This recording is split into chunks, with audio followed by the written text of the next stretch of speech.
September 1944. Camp Swift, Texas. The sun hit like a hammer on the open field where 50 German women stepped down from the back of a rattling army truck. Their gray uniforms still smelled of salt water and diesel from the crossing. Greta Hoffman pressed her palm against the truck's hot metal side, watching dust swirl around American soldiers unloading wooden crates beside an enormous grill. The air carried an unfamiliar scent, sweet, smoky, alive. Her stomach clenched. In Hamburg, they'd survived on thin soup and potato peels. Here, meat sizzled in open fire. Fat dripped into the flames, sending sparks dancing into the sky. "Don't stare," whispered Margaret, the older woman beside her. "Show no weakness." But Greta couldn't look away. A black man in a white apron flipped a steak the size of her hand. The smell alone felt like mockery. A voice cut through the heat. "Hoffman." A female sergeant approached, clipboard in hand. Her brown hair was tucked neatly under her cap. "You speak English?" Greta swallowed. "Yes." "Good. You'll translate for the others during orientation." Her tone wasn't cruel, just tired. "Welcome to Texas." The barracks smelled of pine and disinfectant. 20 metal bunks lined each wall. More space than Greta had seen in 2 years. Through the small window, she could still see the grill outside, smoke rising over the yard. The same cook was still there, moving with calm rhythm, the kind of ease that came from a full stomach and an unbroken life. "They're trying to fatten us up," murmured Ingrid, a narrow-faced woman who had once worked in a munitions factory. "Poison, probably," Margaret muttered. "Or propaganda. They want us soft." Greta said nothing. Her fingers found the photograph hidden in her pocket. Her brother Klaus, standing straight in his Wehrmacht uniform. His last word before she left: "Never trust them. Never forget who you are." Sergeant Morrison returned with her clipboard. "You'll work in the base laundry. 3 meals daily, recreation time, medical care. Tonight, the commanders arranged a welcome dinner." Margaret's chin lifted. "We don't need their charity." Morrison's eyes flicked to Greta. "Translate that." Greta hesitated. The photo in her pocket seemed to burn against her thigh. "She says thank you." Morrison didn't respond, but a faint shadow crossed her face, something between disappointment and understanding. "Dinner's at 6. Don't be late." That evening the mess hall glowed under bare bulbs. 200 seats, yet only the 50 German women filled the long wooden tables, an island of gray uniforms surrounded by empty chairs. Greta's hands trembled as she held out her tray. The cook smiled as he loaded it. Mashed potatoes, green beans, cornbread, and Texas T-bone. "Best you'll ever eat." "It's too much," Greta murmured. "Your skin and bones," he said, adding an extra piece of cornbread. "Eat." At the table Margaret glared at her plate as though it were a test. "Obscene," she hissed. "While our families starve." "Our families are gone," Ingrid whispered, cutting a piece. "I'm done starving for ghosts." The sound of knives scraping plates spread slowly through the hall. Forks lifted. Then came the quiet gasps, the involuntary sighs. Greta looked down at her own steak, thick and glistening. She thought of Klaus's last letter: "Americans are soft. Weak. They drown in luxury while we build the future." She cut a small piece. The knife slid through like butter. The taste flooded her mouth: smoke, salt, sweetness. For a moment she forgot where she was. Across the table a woman began to cry. "God forgive me," she whispered. "It melts." Morrison appeared at the end of the table. "Tomorrow you start work. The war doesn't stop, even here." Greta swallowed. "Sergeant, why feed us like this?" "Because you're human beings," Morrison said simply. "Your government forgot that. We haven't." Margaret shoved her plate away untouched. "I won't be bought with meat." She left in silence. But Greta kept eating, slow deliberate bites, the photo of her brother burning in her pocket like a secret she no longer believed. The laundry steamed like a dragon's breath, clouds of heat curling from vats of boiling water. Greta fed sheets through a pressing machine the size of a tank, her skin slick with sweat and soap. The air smelled of starch and iron. Every clang of metal echoed against the tin roof like distant artillery. Beside her, a young woman hummed softly as she worked. Greta recognized the tune, an American swing melody she'd once heard through a radio in Hamburg before the war silenced music. "Stop that," Margaret hissed from across the room. "Have you no pride?" The girl, Anna, blushed and fell quiet. She couldn't have been more than 19, too young to remember Germany before the sirens and the rubble. The door opened. Sunlight slanted in, cutting through the steam. Jackson stood in the doorway, wiping his brow with a red bandana. Ladies, we're short on kitchen staff today. Need 3 volunteers. There's dessert in it for you, peach cobbler. No one spoke. Machines hissed. Anna's hand shot up. I'll go. Anna, no, Margaret Gordon. But Greta surprised herself. I'll go too. Sergeant Morrison appeared behind Jackson, arms crossed. You sure, Hoffman? It's not required. I'm sure. Greta set down the sheet she was folding. Somehow, the photo of Klaus in her pocket didn't feel as heavy as before. The 3 women followed Jackson through the base. The late sun turned everything gold. The barracks, the fences, the baseball field where American soldiers laughed like boys. Greta stared at their ease, at the world they lived in. No craters, no ashes. Just music and green grass. The kitchen gleamed with polished steel and white tile. A radio in the corner played trumpets and laughter. Jackson handed them each an apron and a knife. Carrots, potatoes, onions. Just keep your fingers attached and we'll get along fine. Anna peeled carrots with nervous energy. Greta began slicing potatoes, the repetitive rhythm soothing. Jackson's voice broke the quiet. You worked in kitchens before? My mother's restaurant, Greta said softly. In Hamburg. Before the bombs. He nodded. My brother died at Normandy. He was 20. The knife froze in her hand. I'm sorry. Yeah, Jackson said, his voice calm. But hating you won't bring him back. My mama taught me that. Sophie, the 3rd woman, stared down at her cutting board. The Americans who bombed Hamburg, she said quietly. Do they know what they did? 40,000 people burned in one night. Jackson's hands stilled. I don't know, he said. Same way you probably didn't know what was happening in. He stopped. Greta's knife slipped, nicking her finger. Please, she whispered. Don't. Their eyes met, and something unspoken passed between them, grief recognizing itself. The door slammed open. Sergeant Morrison strode in, face pale. Hoffman, come with me. In the infirmary, Margaret lay on a cot, her face swollen, lips split. The doctor worked silently, cleaning dried blood from her cheek. What happened? Greta demanded. Altercation with another prisoner, Morrison said. Margaret accused her of collaboration. Collaboration. Greta's voice rose. We've been here 3 days. Apparently that's long enough. But Greta knew it wasn't. Because she had read Klaus's letter. The one she had hidden, the one she had never shown anyone. We are doing necessary work here, sister. Difficult work. History will judge us as heroes. But I want to come home. I want to forget the smell. She had told herself it was exhaustion, delirium, propaganda of another kind. But now she saw what the camera saw, what Klaus had smelled, what he had done. When the lights came up, the room was silent. The kind of silence that hums in your bones. Some women stared at the floor. Others sat frozen, tears streaking down gray-dusted cheeks. Margaret's jaw was tight, her eyes hard. Commander Wilson stepped forward. You served Germany, he said evenly. You may not have known, but you were part of this. I don't say that to condemn you, but to make sure you understand what blind obedience leads to. We didn't know, Ingrid cried out suddenly. We didn't know any of this. Didn't you? Wilson asked quietly. His question hung in the air, heavy as lead. Morrison's boots clicked softly on the floor as she approached Greta's row. Hoffman, she whispered, are you all right?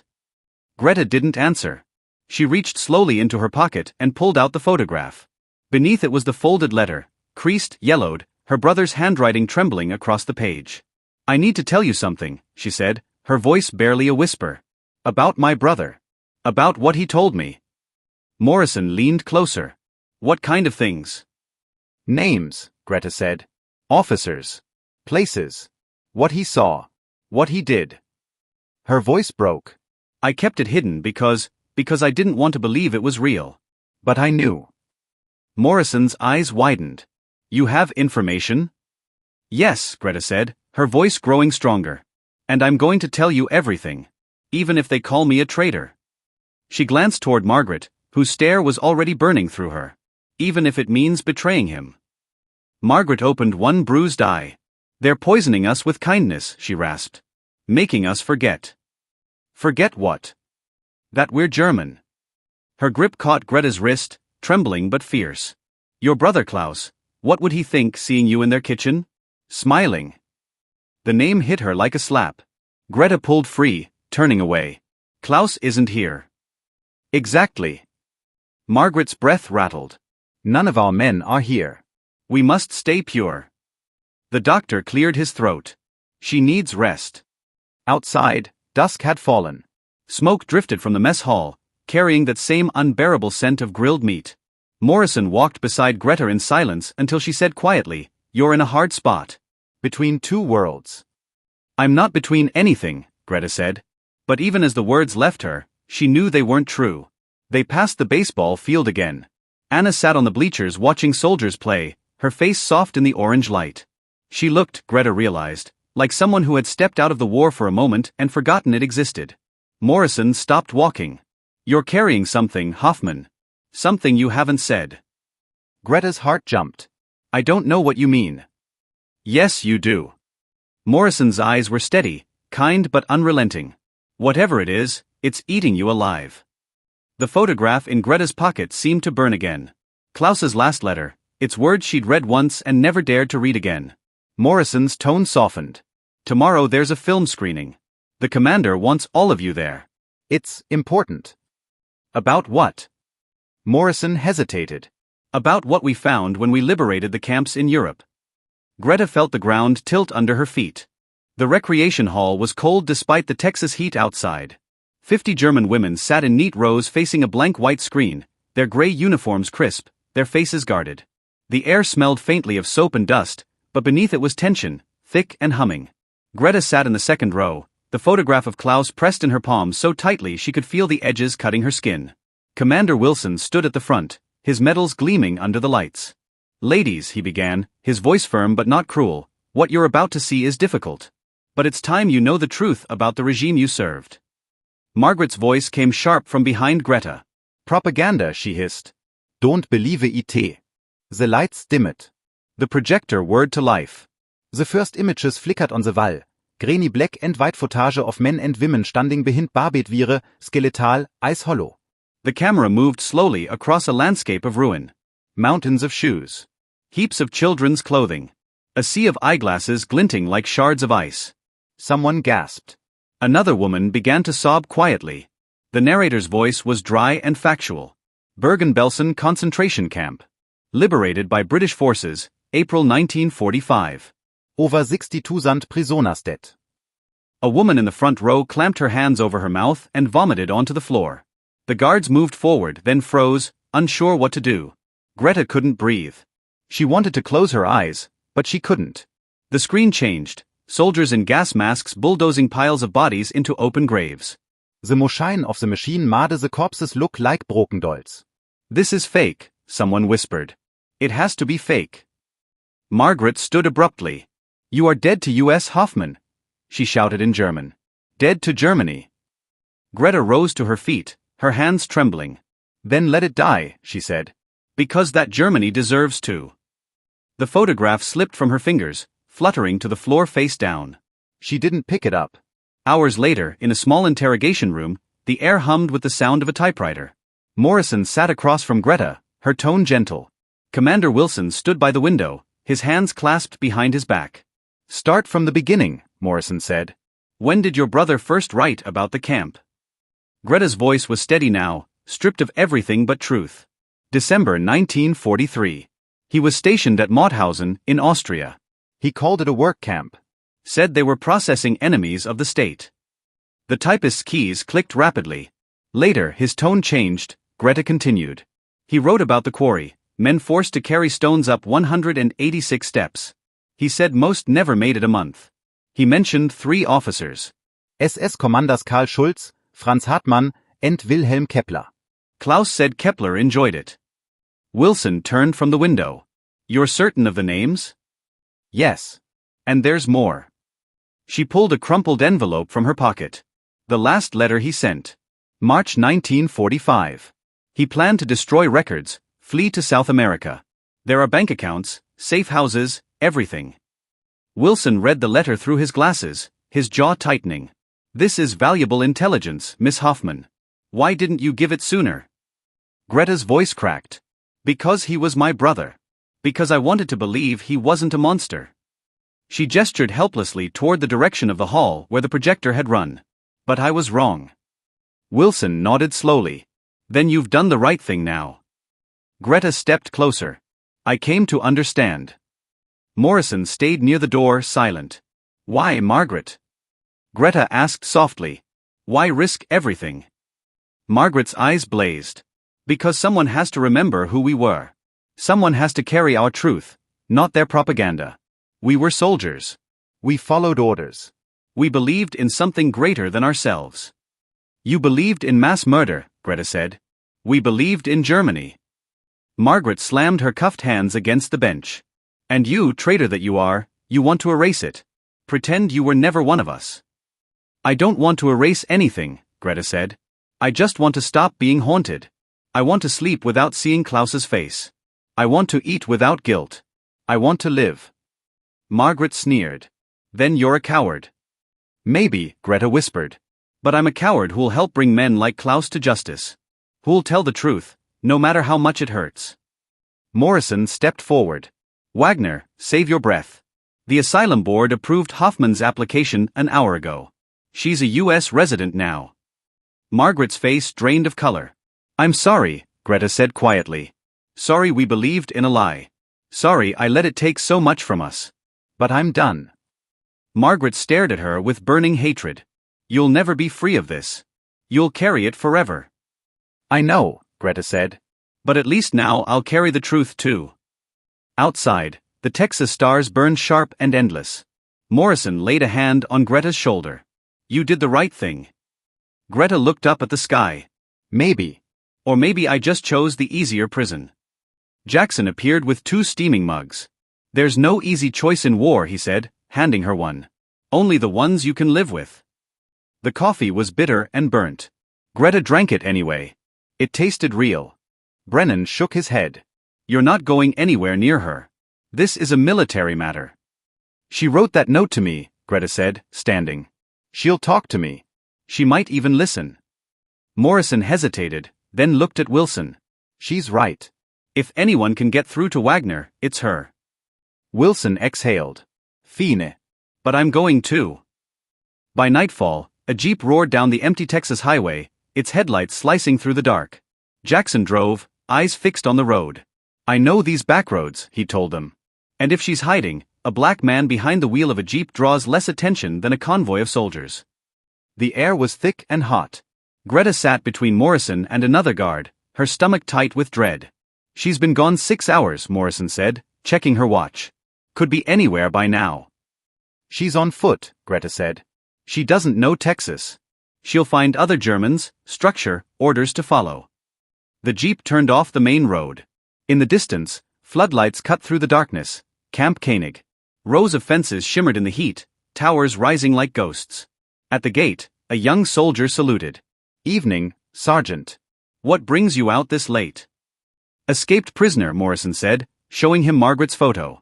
Gray hair, about 50, limited English. The guard's face changed. You're in luck. A woman matching that description showed up here 2 hours ago. Tried talking to our POWs during recreation hour. Where is she now? In holding. They followed him through the compound, the night air buzzing with the murmurs of sleepless prisoners. Greta felt their eyes on her from the shadows, eyes filled with suspicion, pity, or something darker. The holding cell was small, its walls bare concrete. A single bulb hung from the ceiling. Margaret sat on a metal bench, her hands cuffed, her face newly bruised. Greta, she said as they entered, voice calm and cold. Come to gloat. The third officer, a major with sharp features, frowned. Are you saying your entire community was complicit? Greta met his gaze. Not everyone. But enough. And I can't go back and pretend I don't know that. Brennan tapped his pen. You realize you'll face hostility here, too? Americans lost sons in this war. You'll be seen as the enemy. I am the enemy, Greta said simply. Or I was. That's what I'm trying to change. Before anyone could answer, the door opened. Sergeant Morrison entered, her face tight. Sir, we have a situation. One of the female prisoners, Margaret Wagner, has escaped. The room came alive. Radios crackled, chairs scraped. Greta's blood ran cold. How? Brennan demanded. During recreation hour. 2 others created a diversion. She had help. Morrison hesitated. We found a note addressed to Hoffman. Greta took the crumpled paper, recognizing Margaret's sharp handwriting. You think you can hide behind their mercy? You think they'll forgive you? I'm going to find the men you named. I'll warn them. And then I'll come for you. Greta looked up, her voice barely steady. She's going to Germany. To warn the SS officers before they're caught. Wilson entered, his expression grim. Can she make it that far? If she has contacts, yes, Morrison said. She was always the true believer. We have to stop her, Greta said. I know where she'll go. Wilson's eyes narrowed. Where? The men's camp north of here, Camp Koenig. She'll look for sympathizers, someone to help her escape. The door burst open. 2 guards entered, flanking Margaret. Her lip was still bruised, her eyes alive with fury. You gave them his letters, she spat. You betrayed your own blood. I gave them the truth, Greta said quietly, switching to English. Something our country forgot how to do. Margaret's voice shook with rage. You think they'll let you live among them? You think you can wash off what you are? Maybe not, Greta said. But I can try to be someone else. 6 weeks later, the air in Texas had shifted. The cicadas were louder, the heat heavier, but inside the administrative building, Greta sat perfectly still. The asylum board's hearing room smelled faintly of coffee and old paper. 3 American officers sat behind a long mahogany desk, uniforms pressed, faces unreadable. She felt their eyes on her like a weight. Miss Hoffman, said the senior officer, Colonel Brennan, his voice crisp and northern. Your cooperation has been confirmed. The intelligence you provided has led to the capture of 2 SS officers. Schultz was arrested in Vienna last week. Greta's hands tightened in her lap. And the others? We're still searching, Brennan said, adjusting his glasses. But that's not why we're here today. You're requesting permanent asylum in the United States. You understand this means renouncing your German citizenship.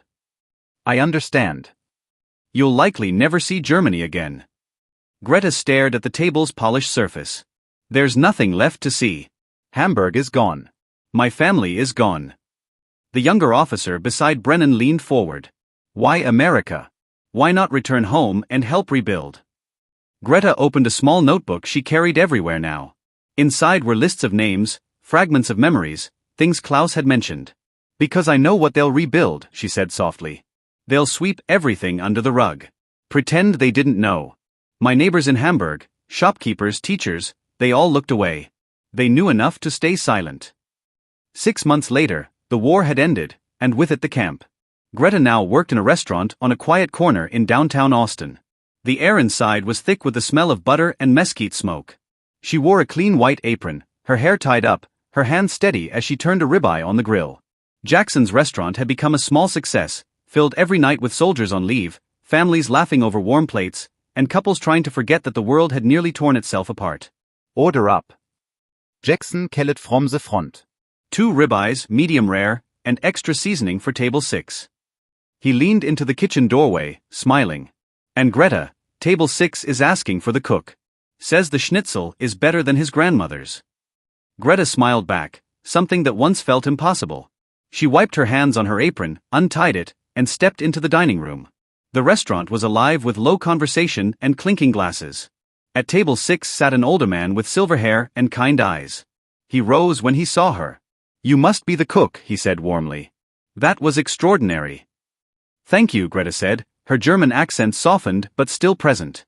My name's Robert Feldman, the man continued. I teach history at the university.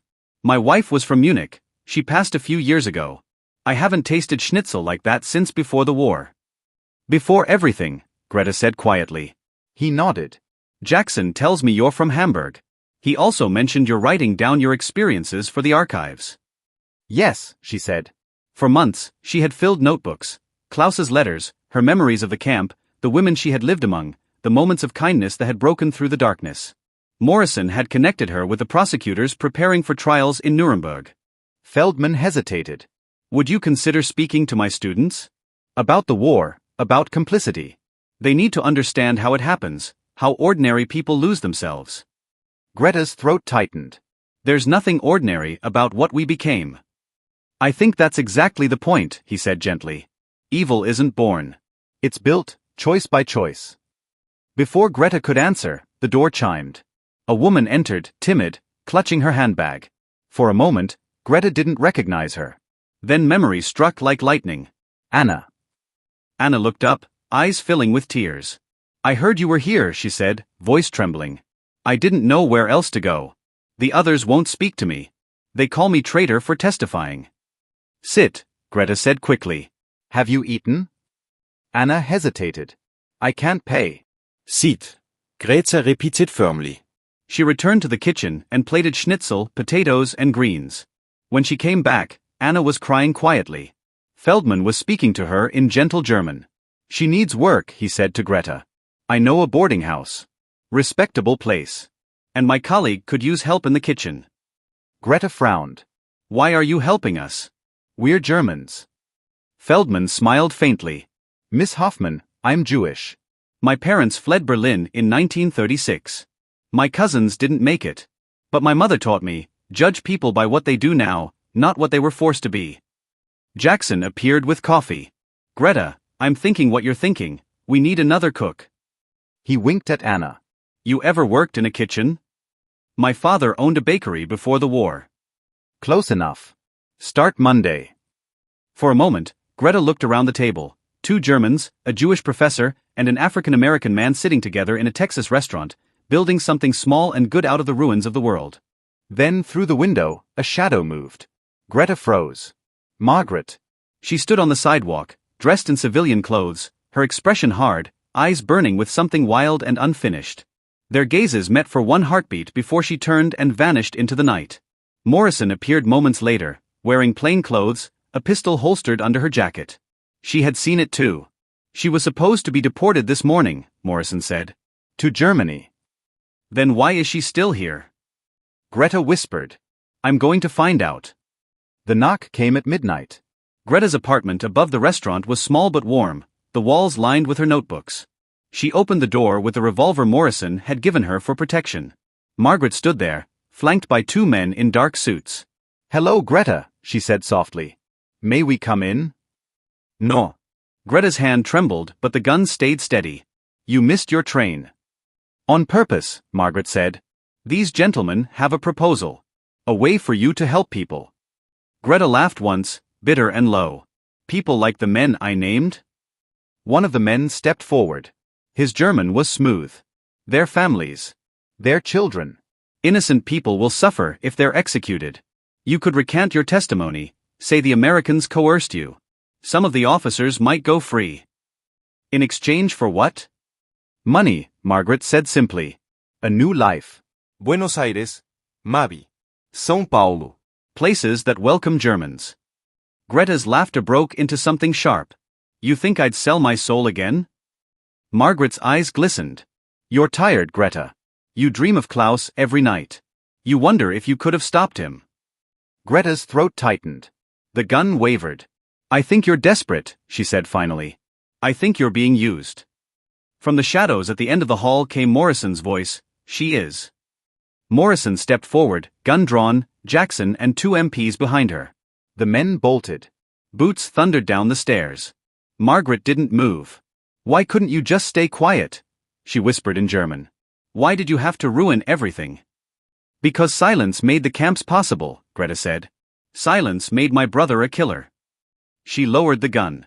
And I loved him anyway. But I won't protect his crimes. Morrison handcuffed Margaret. Attempted witness intimidation, conspiracy to obstruct justice. Real prison this time. Margaret's voice was soft now. You'll never be free of this, Greta. I know, Greta said. But at least I'll carry the truth. 3 years later, Greta stood in a courtroom in Nuremberg. She was no longer a prisoner or a refugee but a witness.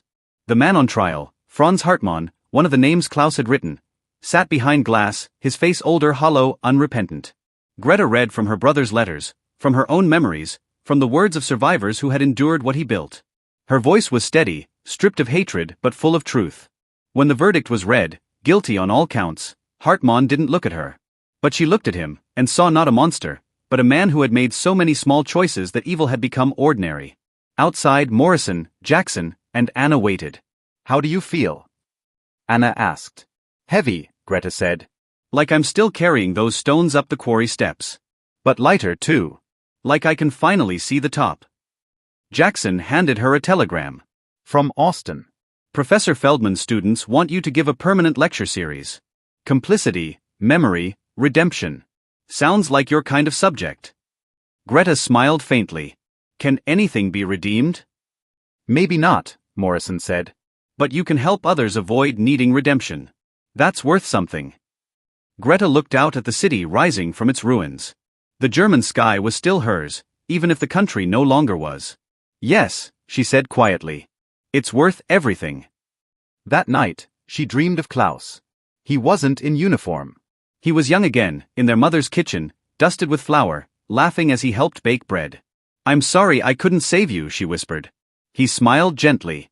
Save yourself, Greta. That's enough. When she woke, sunlight was already warming her small Austin apartment.